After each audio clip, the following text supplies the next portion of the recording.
നമസ്കാരം പ്രിയമുള്ളവരെ. 2026 കേരള നിയമസഭാ ഇലക്ഷനോടുകൂടി കേരള കോൺഗ്രസുകളുടെ രാഷ്ട്രീയ സ്വാധീനം ഏറെക്കുറെ പര്യവസാനിക്കും എന്നൊരു വിലയിരുത്തൽ എനിക്കുണ്ട്. കാരണം 2021 നിയമസഭാ റിസൾട്ട് പരിശോധിച്ചാൽ പോലും കേരള കോൺഗ്രസുകളുടെയൊക്കെ പ്രകടനം മോശമായിരുന്നു. ഇരുമുന്നണിയിലുമുള്ള 12 സീറ്റ് മത്സരിച്ച കേരള കോൺഗ്രസ് എം, LDF ഉണ്ടായിരുന്ന കേരള കോൺഗ്രസ് എമ്മിന് 5 സീറ്റുകളിലാണ് വിജയിക്കുവാൻ കഴിഞ്ഞത്. 10 സീറ്റിൽ മത്സരിച്ച കേരള കോൺഗ്രസ് ജോസഫിന് 2 സീറ്റ്. അവരുടെ സ്ട്രൈക്ക് റേറ്റ് എന്ന് പറയുന്നത് വെറും 20%. രണ്ട് മുന്നണികളിലും കേരള കോൺഗ്രസുകളുടെ സ്ട്രൈക്ക് റേറ്റ് താരതമ്യേന മറ്റു ഘടകകക്ഷികളൊക്കെ അപേക്ഷിച്ച് നോക്കുമ്പോൾ കുറവായിരുന്നു എന്ന് വ്യക്തമാണ്. അതായത് കേരള കോൺഗ്രസുകളുടെ ഒക്കെ ഒരു സ്ട്രൈക്ക് റേറ്റ് പഴയതിൽ നിന്നും കുറഞ്ഞു വരുന്നു എന്നൊരു യാഥാർത്ഥ്യമുണ്ട്. പിന്നെ ജനാധിപത്യ കേരള കോൺഗ്രസ് ആണുള്ളത്, ആന്റണി രാജുവിൻ്റെ. പിന്നെ കേരള കോൺഗ്രസ് ബി, നമ്മുടെ ഗണേഷ് കുമാറിൻ്റെ കേരള കോൺഗ്രസ് ബി. നേരത്തെ 2 സീറ്റ് ഉണ്ടായിരുന്നു. ബാലകൃഷ്ണപിള്ള ഒരിക്കൽ കൊട്ടാരക്കരയിൽ തോറ്റതോടുകൂടി പിന്നെ ആ സീറ്റ് തിരിച്ചു പിടിക്കുവാൻ കഴിഞ്ഞിട്ടില്ല. ഇപ്പോൾ ആ സീറ്റ് CPM-നാണ് ലഭിക്കുന്നത്.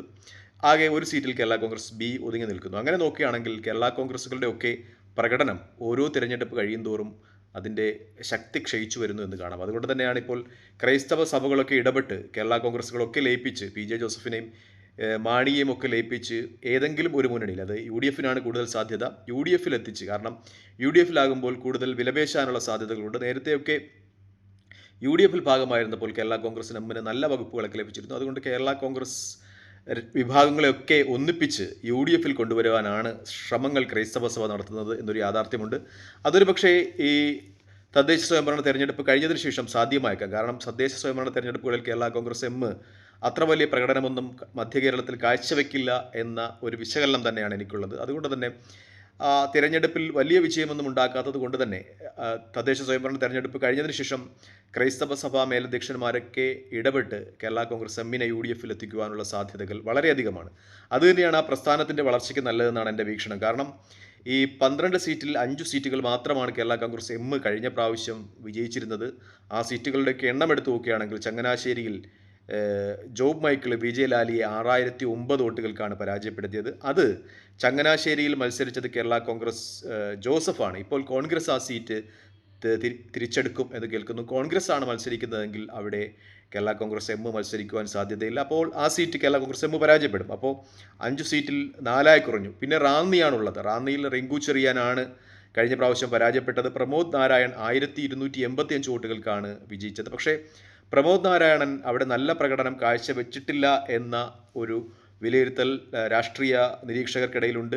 കേരള കോൺഗ്രസ് എമ്മിൻ്റെ നിലവിലുള്ള പ്രതിനിധി റിങ്കു ചെറിയാൻ അവിടെ നല്ലതുപോലെ പ്രവർത്തിക്കുന്നുണ്ട്. അതുകൊണ്ട് തന്നെ അടുത്ത പ്രാവശ്യം ആ സീറ്റ് കോൺഗ്രസ് പിടിച്ചെടുക്കുവാനാണ് സാധ്യത. അപ്പോൾ കേരള കോൺഗ്രസ് എമ്മിൻ്റെ ഒരു സീറ്റ് വിഹിതം എന്ന് പറയുന്നത് 5-ൽ നിന്ന് 3 ചുരുങ്ങും. അങ്ങനെ അത്ര സീറ്റുകൾ മാത്രമേ അടുത്ത നിയമസഭാ തെരഞ്ഞെടുപ്പിൽ ഒരുപക്ഷെ കേരള കോൺഗ്രസ് എമ്മിന് കിട്ടുവാൻ സാധ്യതയുള്ളൂ എന്ന വിശകലനം പ്രധാനപ്പെട്ട രാഷ്ട്രീയ നിരീക്ഷകരൊക്കെ നടത്തുന്നുണ്ട്. മറ്റൊരു സീറ്റ് കേരള കോൺഗ്രസ് എം വിജയിച്ചത് കാഞ്ഞിരപ്പള്ളിയിലാണ്. 13,000 വോട്ടിൻ്റെ ലീഡുണ്ട് അവിടെ. അത് ഒരുപക്ഷെ കേരള കോൺഗ്രസ് എം നിലനിർത്തുവാനാണ് സാധ്യത. ഇടുക്കിയിൽ വരികയാണെങ്കിൽ ഇടുക്കിയിൽ ആ സീറ്റ് റോഷി അഗസ്റ്റിൻ, കേരള കോൺഗ്രസ് എമ്മിനെ പ്രതിനിധീകരിച്ച് ഇപ്പോൾ മന്ത്രിയായിട്ടുള്ള റോഷി അഗസ്റ്റിൻ വിജയിക്കുന്നത് 5000-ൽ സംതിങ് വോട്ടുകൾക്കാണ്, 5573 വോട്ടുകൾക്കാണ്. ഫ്രാൻസിസ് ജോർജിനെയാണ് അവിടെ പരാജയപ്പെടുത്തുന്നത്. ആ സീറ്റും ഒരുപക്ഷെ കോൺഗ്രസ് പിടിച്ചെടുക്കുവാനാണ് സാധ്യതയെങ്കിൽ കോൺഗ്രസ് UDF-നെ പ്രതിനിധീകരിച്ച് PJ ജോസഫിൻ്റെ കയ്യിൽ നിന്ന് ആ സീറ്റ് വാങ്ങിക്കുകയാണെങ്കിൽ അവിടെയും ഒരുപക്ഷെ കേരള കോൺഗ്രസ് എമ്മിന് പരാജയപ്പെടുവാനാണ് സാധ്യത. മാത്രമല്ല ഫ്രാൻസിസ് ജോർജ് അവിടെ ഇനി മത്സരിക്കുവാൻ സാധ്യതയില്ല. കഴിഞ്ഞ പ്രാവശ്യം PJ ജോസഫിന് വേണ്ടി മത്സരിച്ച ഫ്രാൻസിസ് ജോർജ് അവിടെ മത്സരിക്കുവാൻ സാധ്യതയില്ല. കാരണം അദ്ദേഹം ഇപ്പോൾ കോട്ടയത്ത് നിന്നുള്ള MP ആണ്. എന്തായാലും കേരള കോൺഗ്രസ് ജോസഫിൽ തന്നെ കൂടുതൽ ശക്തനായ ഒരു സ്ഥാനാർത്ഥി വരികയാണെങ്കിൽ അവിടെ കേരള കോൺഗ്രസിന് എം നഷ്ടപ്പെടുന്ന ഒരു സാധ്യത. നമ്മൾ ഈ കഴിഞ്ഞ പ്രാവശ്യം കേരള കോൺഗ്രസ് എം വിജയിച്ച സീറ്റുകളുടെ ഒക്കെ ഒരു ലിസ്റ്റ് എടുത്ത് നോക്കുകയാണെങ്കിൽ അതൊക്കെ നഷ്ടപ്പെടുവാനുള്ള സാധ്യത ഉണ്ട്. അതുകൊണ്ട് തന്നെ കേരള കോൺഗ്രസ് എമ്മിൻ്റെ പ്രകടനം അടുത്ത നിയമസഭാ തെരഞ്ഞെടുപ്പിൽ മോശമാകാനാണ് സാധ്യത. അതുകൊണ്ട് തന്നെ കേരള കോൺഗ്രസ് എമ്മിനെ UDF-ൽ എത്തിക്കുവാനുള്ള സാധ്യതകൾ ക്രൈസ്തവ സഭ വളരെ തന്ത്രപൂർവ്വം തന്നെ നടത്തുന്നുണ്ട് എന്ന വസ്തുത മാധ്യമങ്ങളൊക്കെ റിപ്പോർട്ട് ചെയ്യുന്നതാണ്. പിന്നെ ഒരു സീറ്റ് കേരള കോൺഗ്രസ് എം വിജയിക്കുവാൻ സാധ്യതയുള്ളത് PC ജോർജിൻ്റെ പൂഞ്ഞാറാണ്. PC ജോർജിനെ പരാജയപ്പെടുത്തി സെബാസ്റ്റ്യൻ കൊളത്തുങ്കൽ വിജയിച്ച പൂഞ്ഞാറാണ്. അവിടെ കേരള കോൺഗ്രസ് എം തന്നെ വിജയിക്കും. കാരണം സെബാസ്റ്റ്യൻ കുളത്തുങ്കൽ വളരെ ശക്തമായ പ്രചരണം തന്നെ അവിടെ നടത്തുന്നുണ്ട് എന്നതാണ് ഏറ്റവും പരമപ്രധാനമായ യാഥാർത്ഥ്യം. മറ്റുള്ള സീറ്റുകളൊക്കെ ഈ പരാജയപ്പെടുവാനുള്ള വലിയൊരു സാധ്യത മാധ്യമങ്ങൾ ചർച്ച ചെയ്യുന്നുണ്ട് എന്നാണ് ഏറ്റവും പരമപ്രധാനമായ വസ്തുത. പിന്നെ ഒരുപക്ഷെ കേരള കോൺഗ്രസ് എം പിടിച്ചെടുക്കുവാനുള്ള സാധ്യതയുള്ള ഒരു സീറ്റ് എന്ന് പറയുന്നത് പെരുമ്പാവൂരാണ്. പെരുമ്പാവൂർ എൽദോസ് കുന്നപ്പള്ളി ബാബു ജോസഫ് പെരുമ്പാവൂരിനെ പരാജയപ്പെടുന്നത് 2899 വോട്ടുകൾക്കാണ്. അവിടെ കേരള കോൺഗ്രസ് എം നല്ല പ്രകടനം കാഴ്ചവെച്ചിട്ടുണ്ട്. പക്ഷേ ഒരു പ്രത്യേകത എന്തെന്ന് പറയുന്നാൽ പെരുമ്പാവൂർ എന്ന് പറയുന്നത് എറണാകുളം ജില്ലയിലാണ്. UDF അവിടെ 2020 മുന്നണിയിലെത്തിക്കുവാനുള്ള ശ്രമങ്ങൾ നടത്തുകയാണ്. 20,000-ൽ പരം വോട്ടുകൾക്കാണ് പെരുമ്പാവൂരിൽ 2020 പിടിച്ചിട്ടുള്ളത്. അങ്ങനെയാണെങ്കിൽ ആ സീറ്റിലും കേരള കോൺഗ്രസ് എമ്മിന് സാധ്യതയില്ല എന്ന ഒരു വിശദീകരണമുണ്ട്. പിന്നെ ചാലക്കുടിയിൽ TJ സനീഷ് കുമാർ കേരള കോൺഗ്രസ് എമ്മിൻ്റെ സ്ഥാനാർത്ഥി ഡെന്നീസ് ആൻ്റണിയെ പരാജയപ്പെടുത്തിയത് 1057 വോട്ടുകൾക്കാണ്. അവിടെയും ഡെനീസ് ജോസഫ് 1057 ചെറിയ വോട്ടുകൾക്കാണ് പരാജയപ്പെട്ടതെങ്കിലും TJ സനീഷ് കുമാർ നല്ല പ്രവർത്തനം കാഴ്ചവെക്കുന്നുണ്ട് എന്ന് തന്നെ സംഗതികളൊക്കെ മാധ്യമങ്ങൾ വിശകലനം ചെയ്യുമ്പോൾ കിട്ടുന്ന ഒരു സൂചനയാണ്. അതുകൊണ്ട് തന്നെ TJ സനീഷ് കുമാർ ആ സീറ്റ് നിലനിർത്താനാണ് സാധ്യത. പിന്നെ കേരള കോൺഗ്രസ് എമ്മും കേരള കോൺഗ്രസ് ജോസഫും നേരിട്ട് ഏറ്റുമുട്ടിയ കടുതുരുത്തിയുണ്ട്. മോൻസ് ജോസഫ് അവിടെ 4236 വോട്ടുകൾക്കാണ് സ്റ്റീഫൻ ജോർജ് കേരള കോൺഗ്രസ് എമ്മിൻ്റെ സ്ഥാനാർത്ഥിയെ പരാജയപ്പെടുത്തത്. മോൻസ് ജോസഫ് ചെറിയ ഒരു ഭൂരിപക്ഷത്തോടു കൂടിയെങ്കിലും അടുത്ത പ്രാവശ്യവും അവിടെ വിജയിക്കുവാനാണ് സാധ്യത. അതായത് കേരള കോൺഗ്രസ് എം എന്ന് പറയുന്ന രാഷ്ട്രീയ പ്രസ്ഥാനം ഒരുപക്ഷെ UDFിനോടൊപ്പം ചേർന്നില്ലെങ്കിൽ അപ്രസക്തമാകുന്ന രീതിയിലുള്ള തെരഞ്ഞെടുപ്പ് ഫലമായിരിക്കും 2026 ഉണ്ടാകുക എന്ന ഒരു പ്രത്യേകതയുണ്ട്. കേരള കോൺഗ്രസുകളുടെ എല്ലാവരുടെയും കേരള കോൺഗ്രസ് മാണിയുടെ മാത്രമല്ല ജോസഫിനെ സംബന്ധിച്ചും രണ്ടുപേരും പാർട്ടി ലയിച്ച് ഏതെങ്കിലും ഒരു മുന്നണിയിൽ പ്രത്യേകിച്ച് UDFിനൊപ്പം നിന്നാലായിരിക്കും നേട്ടമുണ്ടാകുക എന്ന ഒരു പ്രത്യേകത കൂടിയുണ്ട്. അതാണ് നമ്മൾ ഈ കേരള കോൺഗ്രസ് എമ്മുകളുടെയൊക്കെ എമ്മിൻ്റെ ഒരു തെരഞ്ഞെടുപ്പ് പ്രകടനം വിലയിരുത്തുമ്പോൾ വ്യക്തമാകുന്ന ഒരു കാര്യം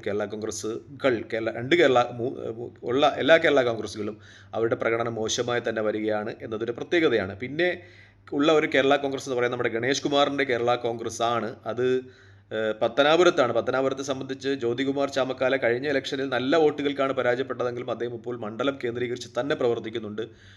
ചില ചെറിയ സാധ്യതകൾ മാത്രമേ ഉള്ളൂ ഗണേഷ് കുമാറിനെ അവിടെ അട്ടിമറിക്കാൻ. പക്ഷേ ജ്യോതികുമാർ ചാമക്കാലയെ നമുക്ക് നിസ്സാരനായി കാണുക സാധ്യമല്ല. അദ്ദേഹത്തിൻ്റെ കയ്യിൽ പൈസയുണ്ട്.